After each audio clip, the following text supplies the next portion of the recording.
60 लाख का पैकेज, एक आलिशान जिंदगी, फिर एक बहस और जिंदगी तहस नहस। नमस्कार, आप देख रहे हो ऑन शिवम और आज बात करेंगे लक्ष्मी पार्क यानी दिल्ली के लक्ष्मी पार्क की एक ऐसी घटना जिसने बहुत बड़ा सवाल खड़ा कर दिया है कि क्या एक गुस्सा किसी की जिंदगी लेने के लिए होता है।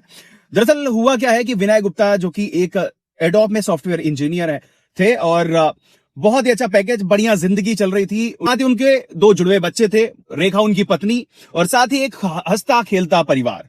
सुबह के 9 बजे थे, 21 अगस्त 2026 की बात है, जब एक जोर से चिल्लाने की आवाज आई। बहस छिड़ गई।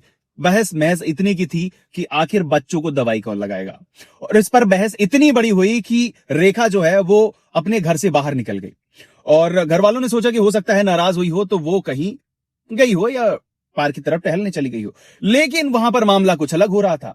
वो गई सीधे अपने मायके और अपने 2 भाइयों को, पहले तो राजू जिंदल जो कि सीए है और दूसरा वेद प्रकाश जिंदल जो कि बिजनेसमैन है। वो अपने दोनों भाइयों के साथ घर पे आती है और फिर तबाही मचा देती है। दरअसल उनके घर वालों का यह कहना था कि उन्होंने सोचा कि हो सकता है कि इनमें थोड़ी कहासुनी हो गई है, तो उनके घर वाले, उनके यानी कि विनय के ससुराल वाले उसके घर आ रहे हैं समझाने के लिए। तो उनकी माता जो होती है वो पानी लेने के लिए जाती है और एक होता है कि भाई ससुराल पक्ष से कोई आ रहा है तो उनकी सम्मान में किया जाता है।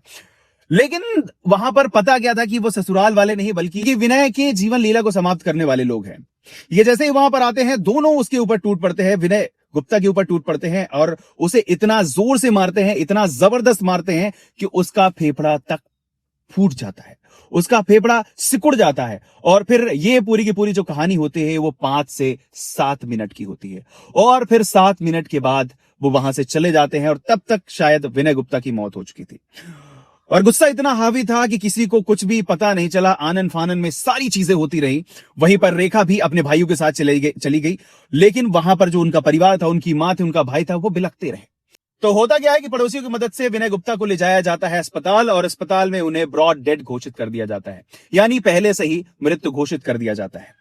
अब होता क्या है कि उनके घर में पूरी तरह मातम छा चुका है और एक चिराग जो अच्छी खासी जिंदगी जीता था, साथ में अपने मां बाप को जिंदगी देता था, अपनी पत्नी को और साथ ही 2 जुड़वा बच्चे।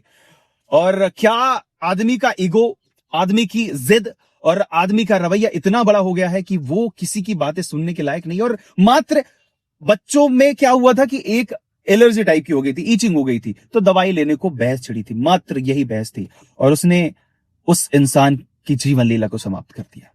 क्या हम इतने बौखला गए हैं, नासमझ हो गए हैं, इतने बेदर्द हो गए हैं कि एक छोटी सी बात में हम किसी की जीवन लीला को समाप्त कर दें?